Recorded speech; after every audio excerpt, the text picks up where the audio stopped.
The problem is we don't teach a history of America, we teach a mythology. The mythology is that we have a legacy of discovery, we believe in equality, we have a history of expansion, we're exceptional, liberty and justice here exist for everyone, and we're a Christian nation. But this mythology is actually very, very deep. Who here has been to the Lincoln Memorial? Raise your hand. Keep your hands up. Who here has been to the museum at the base of the memorial? Okay.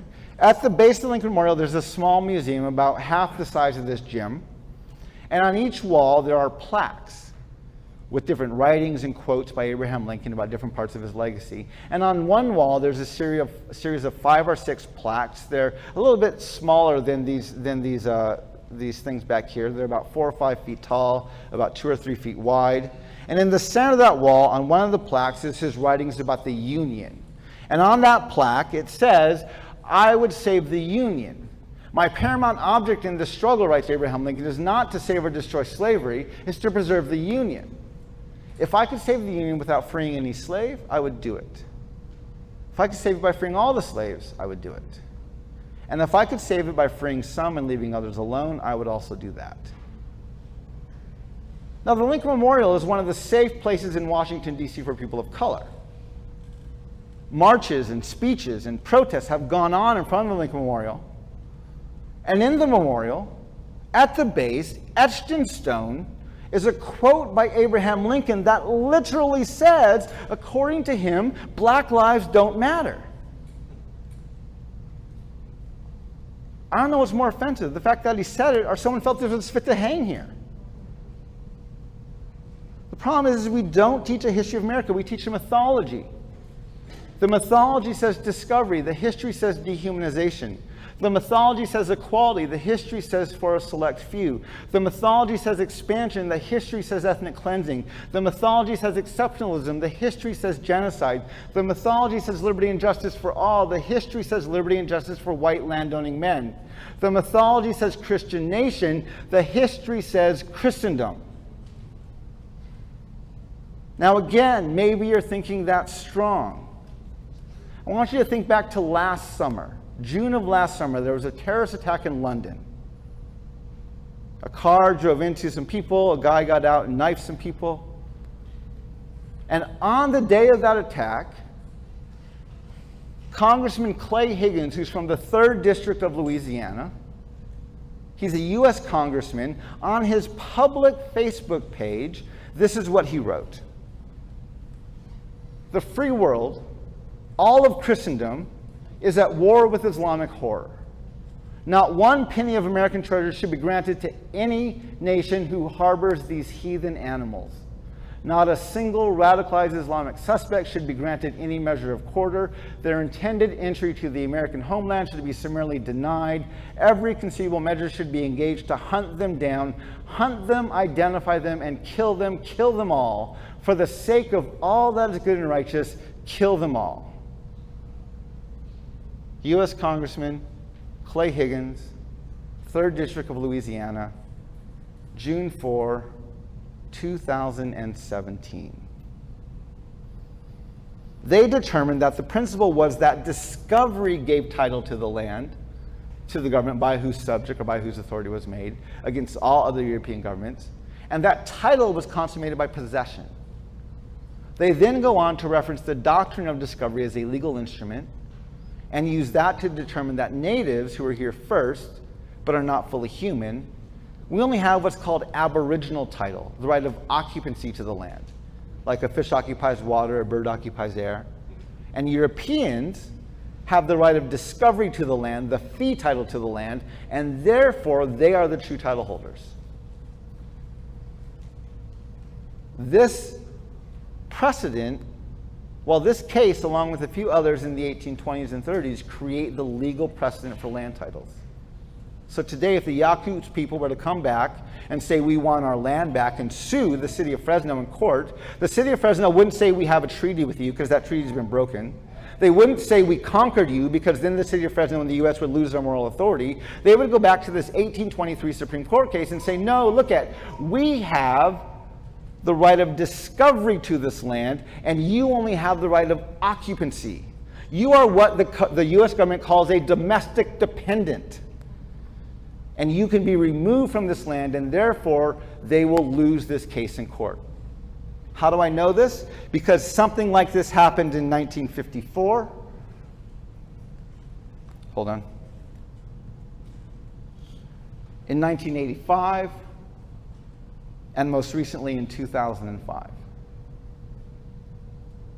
where the United States Supreme Court, in land titles, land cases with Native peoples, specifically referenced the doctrine of discovery and this legal precedent.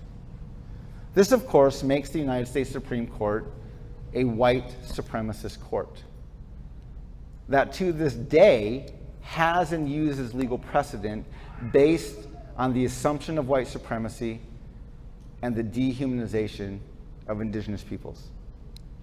So this is the history of our nation from 1775 to 2016. Every year in blue is years that the United States of America was fighting against another nation or entity. Every year in red is every year they were fighting against native tribes. This list of wars are the wars they fought against native peoples primarily during the 19th century. This is the century we teach as our century of expansion. This is the century we added 30 new states to the Union. Well, clearly this one was not a century of expansion. This was a century of ethnic cleansing and genocide. It was during this century that the United States passed the Indian Removal Act. This was the act of Congress that allowed the United States military to, in practice by force, remove tribes from their land in the east to empty lands further in the west. This resulted in the Trail of Tears for the Choctaw, the Chickasaw, the Cherokee, the Long Walk for the Navajo. All told, a dozen tribes experienced forced relocation. Tens of thousands of people died as a direct result of this act. In 1862, we had the largest mass execution in the history of our nation with the hanging of the Dakota 38, ordered by President Abraham Lincoln. In 1864, we had the Sand Creek Massacre. We had about 150 to 200 Cheyenne and Arapaho men, women, and children. They're encamped over a hillside in Colorado. They're waving a white flag of surrender and an American flag to show that they're peacefully. Colonel Shivington, a Methodist pastor, comes over with his army, and he orders all of them slaughtered. It's later reported that the soldiers parade the genitalia of the natives down the streets of Denver. In 1879, we have the start of the Indian boarding schools. This is the policy that allowed churches and the government to forcibly take natives from their home and raise them in military-style boarding schools. Our children were punished for speaking their languages. They were punished for practicing their culture. The stories of abuse, physical, mental, emotional, sexual, that happened in these stories, in these boarding schools, is gut-wrenching. And the last of these schools didn't close until the 1970s and 80s. I actually attended a school that was transitioning from a boarding school to a day school. I was there as a day school student. I had friends there as a boarding school student. My experience and their experience were vastly different. In 1890, we had the massacre at Wounded Knee. We teach a bit more about this massacre. Something we don't teach about this. So the story of this massacre is that the Dakota people and the U.S. Army were in negotiations. The U.S. Army was trying to negotiate the surrender of one of the Dakota chiefs. And so they met at Wounded Knee to negotiate this surrender. Neither side trusted each other. Tensions were high. There was a lot of weapons there. And no one knows exactly what happened, if a Native or a U.S. Army fired first, but a shot was fired and chaos ensued. Now the Army, the U.S. Army, had up to what are called 4 Hotchkiss cannons. These are 37 millimeter cannons. They shoot 70 rounds per minute. They're accurate up to 2,000 yards. They had up to 4 of them there, and they began raining bullets down on the natives who were below. There's a ravine right near Wounded Knee, and most of the natives ran into this ravine, most of the Dakota people. Now, what we don't teach is that the U.S. Army awarded 18 Congressional Medals of Honor to soldiers who participated in Wounded Knee. 3 of those medals were awarded to soldiers specifically for flushing the natives out of the ravine.